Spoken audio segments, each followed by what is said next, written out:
BFM Business, les décodeurs de l'écho, Fabrice Lundy. Ah oui, autour de la compétitivité, cette question ce soir, oui, le rapport Gallois, est-ce un nouveau rapport enterré? Alors le gouvernement s'en défend, il dit non, le rapport Gallois n'est pas enterré, le gouvernement a sa propre démarche, n'empêche que c'est le gouvernement, c'est l'exécutif qui avait commandé à l'ancien patron de ADS, eh bien ce rapport.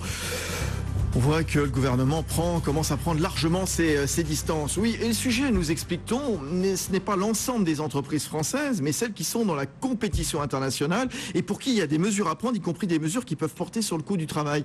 Jean-René Boidron, on peut séparer comme ça les entreprises, celles qui font de l'international, donc il faudrait un petit peu aider, en tout cas sur lesquelles il faudrait se pencher, et puis les autres? Alors ça, c'est un vieux travers français, même si il est vrai que c'est plus un sujet pour certaines entreprises que d'autres, c'est une évidence. Et c'est même plus vrai pour des entreprises qui sont sur des salaires qui sont très proches du SMIC ou au-dessus du SMIC que des entreprises qui font beaucoup de valeur ajoutée sur lequel le sujet justement compétitivité coût est moins important. Le problème de cela, c'est que comme d'habitude en France, on va vouloir faire des mesures sectorielles et quand on veut faire des mesures sectorielles, eh bien on invente des tuyauteries absolument invraisemblables que les entrepreneurs n'arrivent plus à comprendre. Regardez ce qui se passe aujourd'hui sur le sujet de la taxation sur les plus-values des entreprises.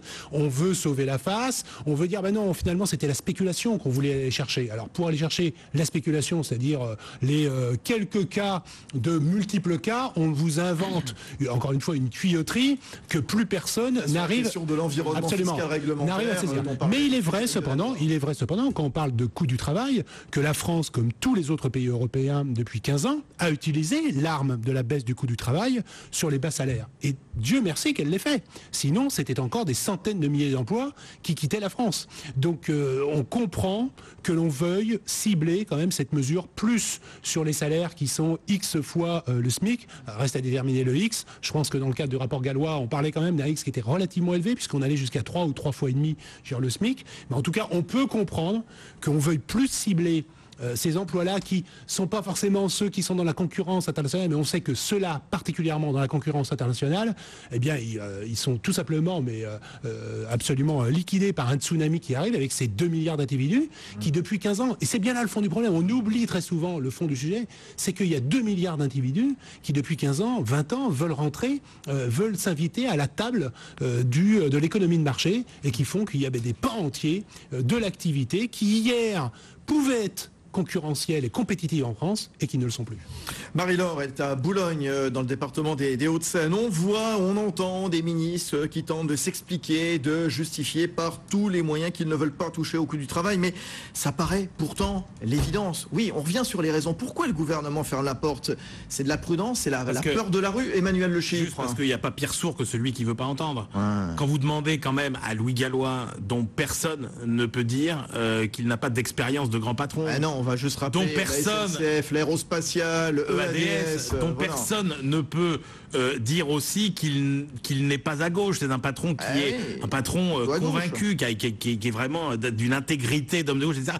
Quand ce type dit qu'il y a un problème de coût du travail, on pourrait quand même peut-être l'écouter. Il n'y a pas que Louis Gallois qui le dit, je le disais vous-même. Non mais si en plus lui le dit, alors que les gens de gauche nous disent il n'y a pas de problème de coût du travail, ce que j'appelle les idéolos.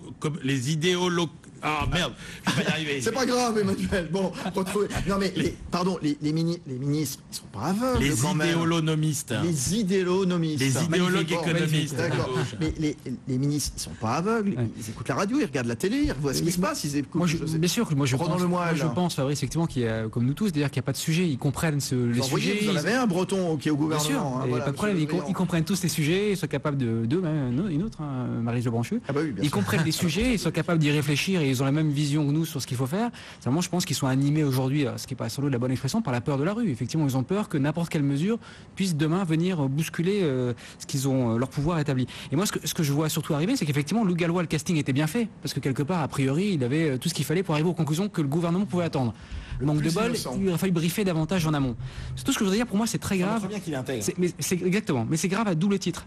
C'est grave d'abord parce qu'on va sans doute enterrer un rapport, en tout cas des mesures qui font beaucoup de sens. Et c'est grave parce qu'en plus, et Eric disait tout à l'heure, ça va rajouter une incertitude de plus qui va elle aussi peser sur l'investissement de l'année prochaine. Parce qu'on voit les entreprises dire on ne va pas investir l'année prochaine. Donc c'est 2 fois grave cette histoire. Et en attendant, c'est Ben Aouda Abdelhaim, je reprends son expression qu'il me sortait dans Good Morning Weekend ce week-end. Vous savez, voilà, on est amoureux des belles lettres, on aime faire des belles formules en France. Alors le fameux choc de compétitivité, qu'est-ce qui va en advenir? Oui, Hérault a déjà récusé le terme de choc de compétitivité, préférant les mots de stratégie, de plan d'ensemble. On a pu aussi entendre le terme de parcours de compétitivité. Ouais, bon, trajectoire. Pendant ce temps-là, on recule, Éric Delannoy. On a une approche technocratique des sujets. Ça sert de faire l'ENA. On l'a vu avec le mouvement des pigeons. Mais de toute façon, c'est aussi les cabinets ministériels qui travaillent dans ces histoires-là. Et quand on voit la pléthore des gens et de leurs origines, on se dit qu'il n'y en a pas beaucoup qui connaissent ce qu'est d'une entreprise. Effectivement, il suffit de regarder les taux de marge de la France par rapport à l'Europe, par rapport à l'Allemagne. On est à moins 10 points par rapport à l'ensemble des pays européens. Donc baisser les coûts, c'est restaurer les marges. Restaurer les marges, c'est donner de l'autofinancement. Et l'autofinancement, c'est de l'investissement. Donc on sent bien que c'est assez facile économiquement à comprendre. Un taux de marge de 28,6. Tout à fait. Il faudrait juste pouvoir se dire à un moment que les gens qui nous gouvernent sont plus préoccupés par la volonté de préparer l'avenir que la préservation de leur pouvoir. D'accord, mais alors pendant ce temps-là, vous, les chefs d'entreprise, il se fait que c'est un plateau de chefs d'entreprise ce soir, mais bon, voilà, ça concerne tout le monde.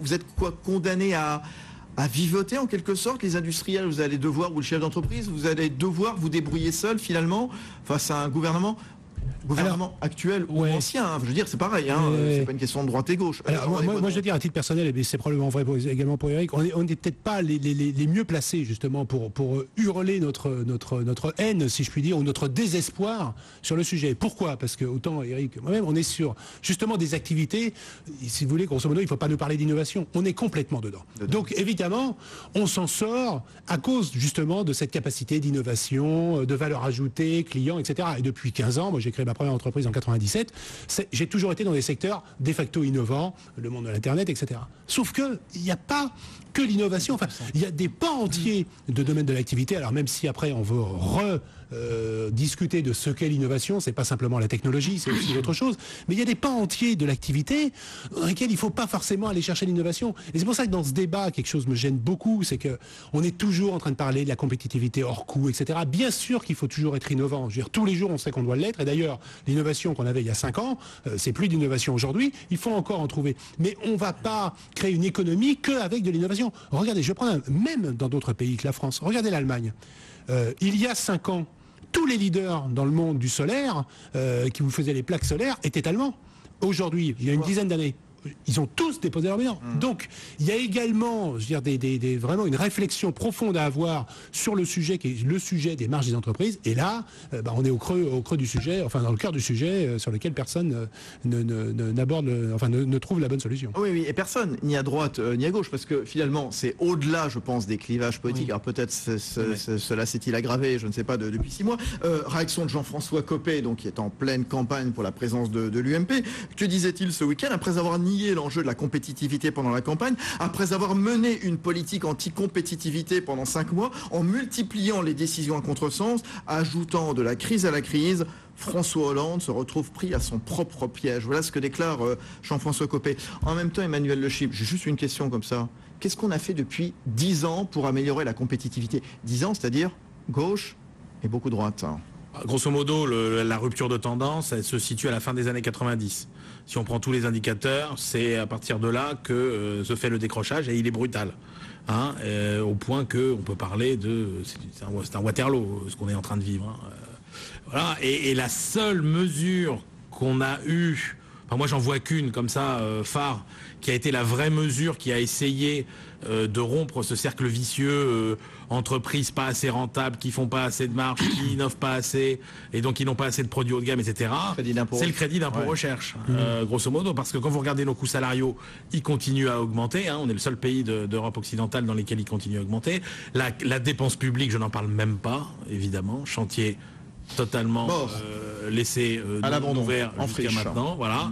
Et donc c'est vraiment la mesure la plus emblématique à mon avis des 10 dernières années. Voilà, justement l'homme de croissance, l'innovation. Mais bien sûr, mais c'est ce que je voulais dire. C'est ce que je voulais dire en 10 secondes. C'est bien de nous parler de la compétitivité hors coût, mais c'est peut-être le sujet sur lequel les gouvernements successifs ont été le plus actifs depuis 15 ans. Le crédit d'impôt recherche, la jeune entreprise innovante. Mais on est carrément dans un contexte où on pourrait même parler de paradis fiscal. Mais ça concerne combien d'entreprises par rapport aux millions d'emplois qu'il y a à défendre en France? Allez, 10 secondes, Ronan Lemoyle, avant les infos de l'heure. Moi, ce qui m'inquiète, Fabrice, c'est qu'aujourd'hui, il y a un mur, on va vers un mur. On sait les mesures qu'il faut prendre, ce sont les mesures qu'on évoque depuis tout à l'heure sur la compétitivité des coûts, on ne les prend pas. Ça m'attriste, c'est vrai depuis 10-15 ans certainement, mais aujourd'hui on en est certain, c'est ça qu'il faut faire et vite, parce que sinon les hypothèses budgétaires prises par le gouvernement pour 2013, elles ne tiendront pas très très longtemps. Et on voit déjà, nous qui côtoyons les entreprises tous les jours, que l'investissement s'arrête. Allez, vite, on va retrouver les infos de l'heure et puis on se retrouvera juste après sur BFM Business, les décodeurs de l'écho tous les soirs, 19h, 20h30, rediff 22h, 23h30. Restez avec nous, à tout de suite. BFM Business.